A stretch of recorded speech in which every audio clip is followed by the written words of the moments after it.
Joe, on your right here, down 8 with 5:30 to go. Looks like, the Stars look a little even tired out there with minutes playing them. How were they able to just to pull that out and down the stretch? Yeah, I didn't think we looked tired. I thought, guys had a smile on their face. We were enjoying the moment. I thought for most of the game we were getting really good looks, and we just had to chip away at it, and just continue to execute.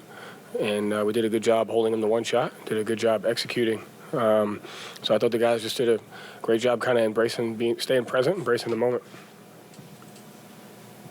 Joe, obviously, none of these games are necessarily easy. A lot of them you were coming back in the final couple of minutes, like you just alluded to. How can that help you guys as you prepare for the finals to have gotten through the series the way you did and pulling a lot of these games out in the final moments? Yeah, I think the guys did a great job having an understanding that, like, a game is not supposed to go a certain type of way, and you got to find different ways to win. You got to learn to protect leads. You got to learn to come back from deficits. You have to learn to execute in close game situations. You have to communicate adjustments, and you just got to make plays. You got to be tough-minded. So as many different situations as we could put ourselves in heading into this last round, it's important. And, the guys have done a great job just winning games many different ways. And so got good practice executing, and I just got to continue it.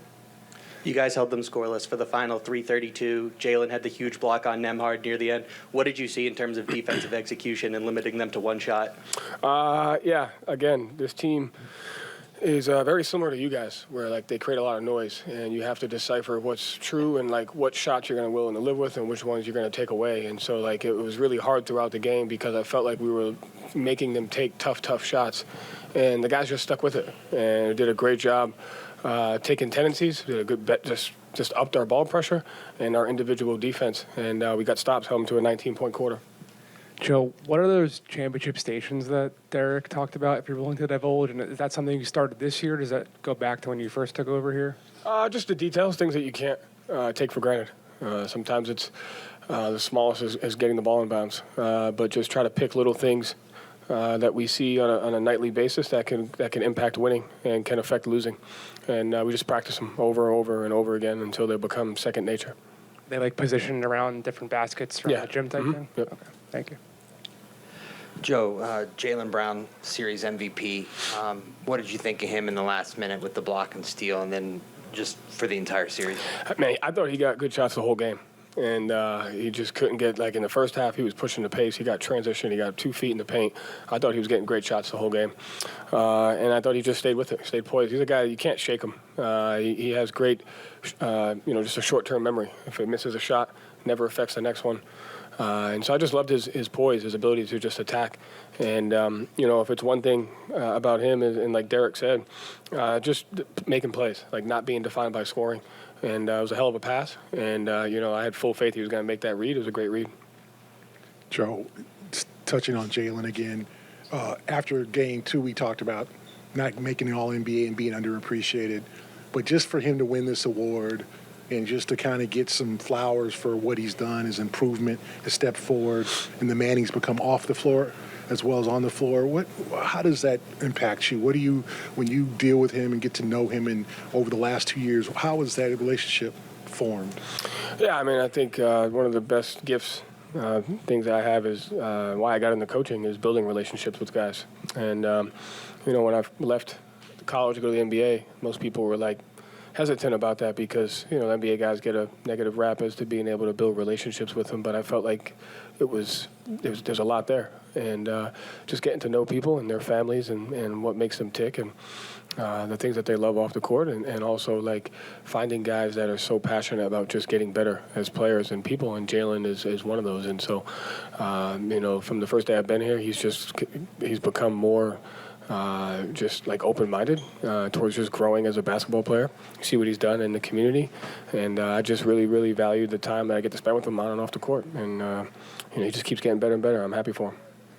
Joe, can we talk about Derrick White's resilience for a second? He was 1 for 8 from 3 before he hit that big one at the end. He just finds a way to get it done in the clutch. Yeah, he does, huh? But it's a credit to him. Like, he's another guy where, like, he just got short-term memory. The last shot doesn't bother him. He plays with a sense of joy, a sense of presence.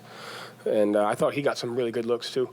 And, I think that's like the 4th or 5th time I remember a game at Toronto where he hit a corner 3 to there. And, like, he's when he catches that, he has I have full faith that it's going in. So, but another guy where his lack of shot making didn't impact his defense or his execution at times, and all the guys have kind of done that this year.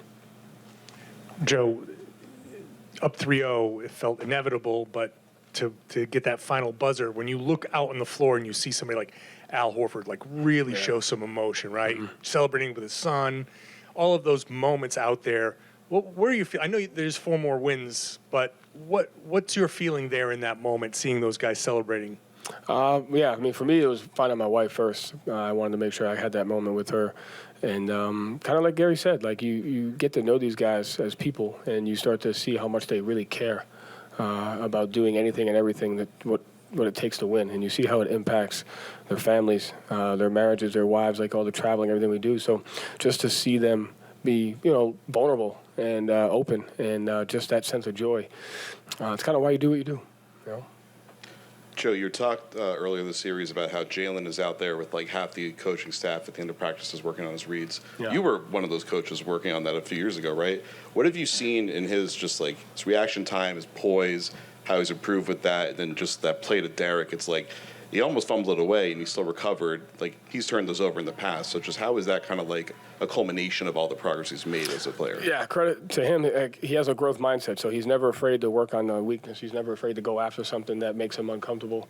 And between him and Tony and the player development staff, like they put him in any and every situation possible. So when you have a guy that's open-minded towards growth and towards wanting to get better, they practice stuff like that. They practice, they have the arms and they slap him down and driving into 2 guys because they collapse and having to make that. So like any and every situation you see on the court, Jaylen prioritizes kind of going through that. So it's a credit to just his growth mindset and the staff.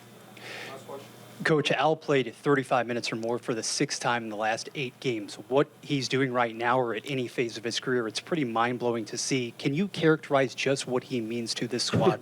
I mean, you can't really put it into words, so I'll try my best. But he's just a guy who is the best. I mean, his leadership, his poise, his intensity, like when he brings it to a different level, it's contagious. Inspiration, guys look up to him. He's just Al. I can't, put it into words, but I'm grateful that we have him, and I'm really happy for him. Just the sacrifices that he's made over the course of his entire career to get another shot at this is big, and I'm really happy for him. Thank you, Joe. Thanks.